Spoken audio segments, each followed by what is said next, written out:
William Pater once wrote that the best way to live is to burn hard always with a gem-like flame. Edie Sedgwick's life, a short 28 years, embodied that quote, living as a girl on fire, making a phenomenal impact in the world around her, and burning out quickly, leaving all too soon at the age of only 28. Edith Minturn Sedgwick, American heiress, actress, muse, and the original Poor Little Rich Girl, left her mark as an influential icon of the 1960s. Edie managed to transform her troubled past from tragic debutante to it girl of New York's 1960s social scene, setting the world ablaze with her unforgettable charm and charisma. She lit up magazines and movie screens, becoming the queen of the art underworld and muse to one of the most significant artists of the 19th century, Andy Warhol. Edith Minturn Sedgwick was born on April 30th, 1943, to the wealthy Sedgwick family, who held centuries of American standing. Gary Kominas notes in his Sedgwick biography on WarholSuperstars.org that Edie's great-great-grandfather had ties to Alexander Hamilton and George Washington, as the Speaker of the House after the American Revolution and later the Chief Justice of the Supreme Judicial Court of Massachusetts. Despite how good the Sedgwick family's background looked on paper, the family was plagued by tragedy and bouts with mental illness and addiction. Edie's parents, Frances Minturn Sedgwick and Alice Delano Sedgwick, along with her 7 siblings, resided on a picturesque 50-acre fruit ranch in Santa Barbara. Kominas comments that life on the ranch was anything but normal. The Sedgwick family lived in their own world, with all 8 children never attending public school, instead having a private school constructed on their property. But, above all this, it's the heartbreaking family abuse that would forever scar Edie and spill into her troubled adulthood. She became severely anorexic and was sent to Silver Hill Mental Hospital in 1962. Calamity only continued for her as Edie watched her best friend and brother, Minty Sedgwick, suffer as a closeted homosexual and scorned by their disapproving father for being so. Edie suffered as she watched Minty become an alcoholic and eventually commit suicide in 1964. She tried to move on from her family's tragic past by moving to Cambridge, Massachusetts, and attending art school. Soon after, she made the decision at the age of 21 to move to New York City to become an artist. It was there she would meet Andy Warhol, a man who would expose her to the world as a superstar and change her life forever. Edie met Andy at a party of a mutual friend, Lester Persky. Enamored with her vulnerability, charm, and unusual beauty, Andy asked Edie, as he did with most new acquaintances he liked, to be in one of his avant-garde movies. Edie agreed and took the offer seriously.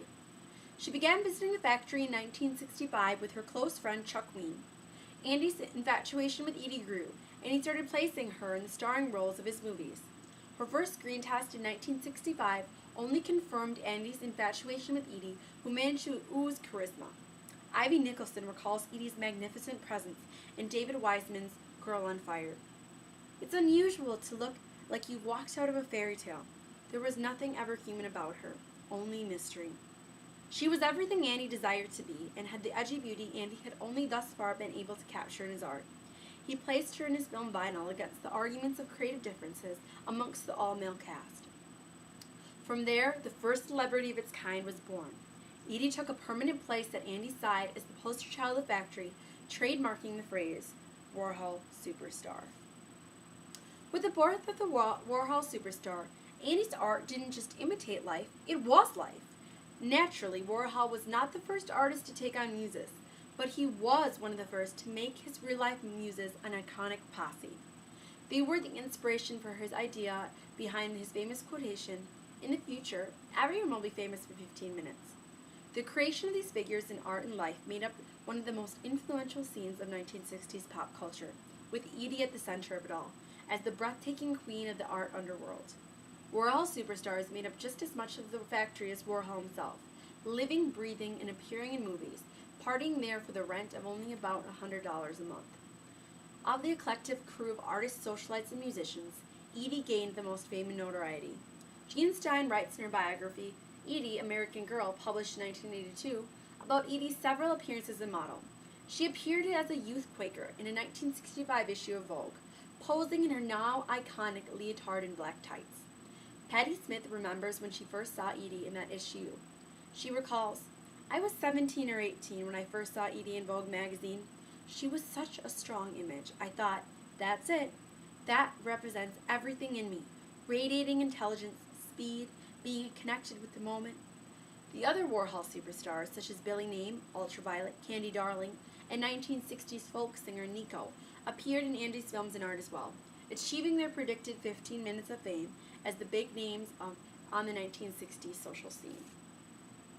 But, as the saying goes, everything that goes up must come down. Sadly, this was no exception for Edie.